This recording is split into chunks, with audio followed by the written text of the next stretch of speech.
లోకం మనల్ని ఎక్కువగా మోసం చేస్తుంది, మాయ చేస్తుంది. ఈరోజు మనం ఎంతమంది జీవితాల్లో మోసపోయామో మీ అందరికీ తెలుసు. చాలామంది మనల్ని మోసం చేసి మాయ మాటలు చెప్పి ఉన్నది ఉన్నట్టుగా అని చెప్పి లేని నష్టాలు మనకు తీసుకొచ్చి మనం విసిగిపోయి వేసరిపై ఏడుస్తున్న సమయాలు ఎన్నో దినాలు మనం చూసాం. దేవుడు మాత్రమే విడిపించాడు. హల్లెలూయా, హల్లెలూయా. అందుకే యేసుని నమ్ముకోమంటున్నాను అని అంటాడు దేవుడు. ఎందుకంటే నేను మీకు ఏమీ ఆశించట్లేదు, డబ్బుని కానీ ఆస్తులు కానీ అంతస్తులు కానీ మీ నుంచి మాకు ఏమీ వద్దు. నాకు కావాల్సిన మీ హృదయం మాకు ఇవ్వండి, మీ హృదయంలో ఉన్న బాధలు నేను తీసి పెడతాను. ఒకసారి అదే ప్రార్థన చేస్తారు. ఏమనంటే, అమ్మ నా యొక్క చెల్లి మరి ఎక్కడికో వెళ్తున్నారు, ఏదో పనిలో ఉన్నారు, కానీ ఆమె గర్భఫలం అనేది రావట్లేదు, కొన్ని సంవత్సరాలుగా పెళ్ళయింది, ఇంతకాలం అయింది, మరి ఏం చేయమంటావమ్మా అని అడిగినప్పుడు, సరేనమ్మా ప్రార్థన చేస్తాను. ఆ ఒకటే అన్నది, మీరు ప్రార్థన చేస్తాను, గర్భఫలం తెరవబడుతుంది, నాకు నమ్మకం ఉంది, నేను నమ్ముతున్నాను మీ మాట నేను చెప్పింది. దేవునికి స్తోత్రం కలుగుతుంది. నిజంగా ఆ బిడ్డకి దేవుడు ఏం చేశాడంట, ద్వారాలు తెరిచాడంట. గట్టిగా చెప్పండి కూడా దేవుడు నామాన్ని మహిమ. బిడ్డలు పరిపూర్ణంగా దేవుని ప్రేమించిన వారు మాత్రం ఖచ్చితంగా మనకి నిస్వార్థంతో సాయం చేయడానికి ముందుకి వస్తారు పిల్లరా.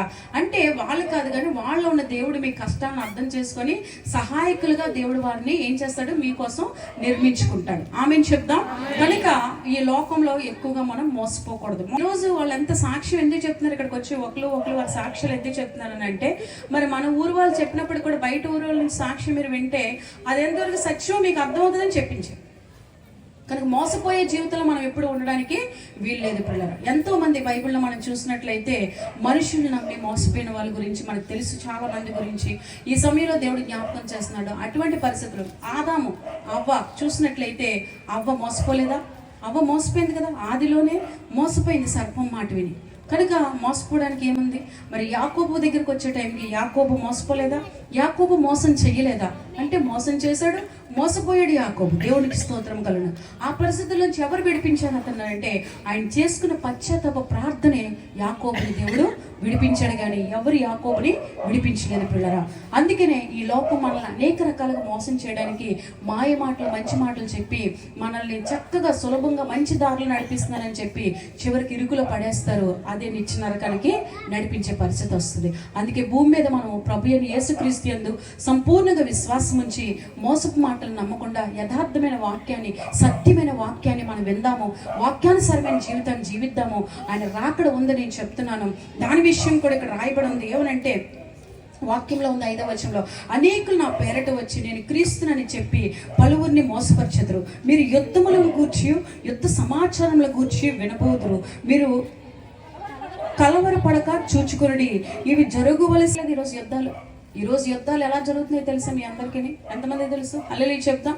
మనకి ఇప్పటికీ యుద్ధం జరుగుతూనే ఉంది కదా. మన ఇండియాకి మరి పాకిస్తాన్కి యుద్ధము జరుగుతూనే ఉంది. ఇంకా ఎన్నో యుద్ధాలు జరుగుతున్నాయి. మనం దీని మీదే కాన్సన్ట్రేషన్ చేస్తున్నాం. కనుక రాకడ సమీపిస్తుంది అనడానికి ఇవన్నీ కూడా ఒక రకమైనటువంటి సూచనలు పిల్లరా. ఈ సూచనలు బట్టి మనం ఏం నేర్చుకోవాలంటే, తెలుసుకోవాల్సిన విషయం వాక్యముగా నెరవేర్చబడుతుంది. కాబట్టి ఇంకా నేను సిద్ధపడాలి, ఈ లోకాన్ని విడిచిపెట్టాలి. ఈ లోకం విడిచిపెట్టడం అంటే ఏంటంటే, ఎవరిని బంధువులు కాదనుకుంటావా, ఎవరి చుట్టాలను కాదనుకుంటావా, కుటుంబ సభ్యులు కాదనుకుంటావా? నేను అలా చెప్పట్లేదు. అందరితో మీరు కలిసి ఉండండి, కానీ మీరు ప్రత్యేకంగా క్రీస్తుని పోలి నడుచుకుందరు గాక. హల్లెలూయా. అప్పుడు మీ ప్రత్యేకతను చూసి బంధువులందరూ యేసు వైపు తిరగడానికి అవకాశం ఉంటుంది. కానీ మీరు వాళ్ళతో కలిసిపోయి ఆ పనులన్నీ చేసుకుంటూ ఉంటే ప్రత్యేకత అనేది ఏమీ ఉండదు. ఉండలేనప్పుడు వారు ప్రభువుని వెంబడించకపోతారు. వెంబడిస్తున్న మీరు కూడా తిరిగి లోకంలో కలిసిపోవడానికి అవకాశం ఉంటుంది. కనుక ఈ స్థితిగతులు కూడా మీరు వెళ్లకుండా ఉండాలని అంటే మీరు చేయవలసింది ఏంటంటే, రాకడికి సిద్ధపడే విధంగా మీరు ప్రత్యేకంగా జీవించదురు కాక. ఎస్, నేను ఇన్నాళ్ళు కూడా నా కుటుంబంతో కలిసి లోకపరంగా అనేక పనులు చేస్తూ ఉండేవాడిని. బట్ ఈరోజు యేసుప్రభుని తెలుసుకున్నప్పుడు వాళ్ళు ఆ పనే చేస్తున్నాను, నేను ఆ పనే చేస్తున్నాను. వాళ్ళు ఎలా నేను దేవుడి మాటలు చెప్పగలను, వాళ్ళు ఎలా నా మాట వింటారు? సో నేను ప్రత్యేకంగా జీవించాలి అని ఆలోచన చేసుకొని పాపాన్ని, లోకాన్ని పక్కన పెట్టి అందరినీ ప్రేమిస్తూ పరిశుద్ధతను హత్తుకుంటూ ఆ పరిశుద్ధతలో ఉన్న మహిమ ఏంటో మీ సాక్ష్యాల ద్వారా ఇతరులు చూసినప్పుడు మీ వెంట అనేకులు రావడానికి అవకాశం ఉందంట. గట్టిగా చెప్పలు కూడా దేవుని నామాన్ని మహిమపడతాం. హల్లెలూయా, హల్లెలూయా. ఈ అంచె దినాల్లో ఎవరైతే అలా నిలబడతారో వారి కోసమే యేసు ప్రభు భూమంతా సంచారం చేస్తారు. వారిని బట్టి ఇంకా ఎంతమంది అయితే రక్షింపబడలేదో వాళ్ళ స్థలాలకు తీసుకువెళ్ళి ఆ సాక్ష్యాలు వినిపింపచేసి వాళ్ళ ప్రభు వైపు ఆకర్షించుకున్నట్టుగా దేవుడు నిలబెట్టుకోబోతున్నాడు పిల్లరా. అలా నిలబెట్టుకునే వారిలో మీ పేరుందేమో. దేవుడు అందుకే ఈ సమయంలో మీతో మాట్లాడు మాట్లాడుతున్నాడు. కాబట్టి తండ్రి, నేను ఈ రోజు రాత్రి నుంచి ఇంకా నేను ప్రత్యేకంగా జీవించాలి, ఇంకా నీకు ఇష్టంగా ఉండాలి. నీవు ఎలా జీవిస్తున్నావో నిన్ను పోలి నడుచుకోవాలి. ఆకలైన, దాహమైన, దప్పికైనా ఏదైనా సరే ప్రభువా, నేను నీ రాజ్యంలో నిత్యము నివాసం చేయాలి, నాతో కొంతమంది నీ రాజ్యానికి తీసుకురావాలి అనే గురి, గమ్యం మీద అంచె దినాలు మీరందరూ పోరా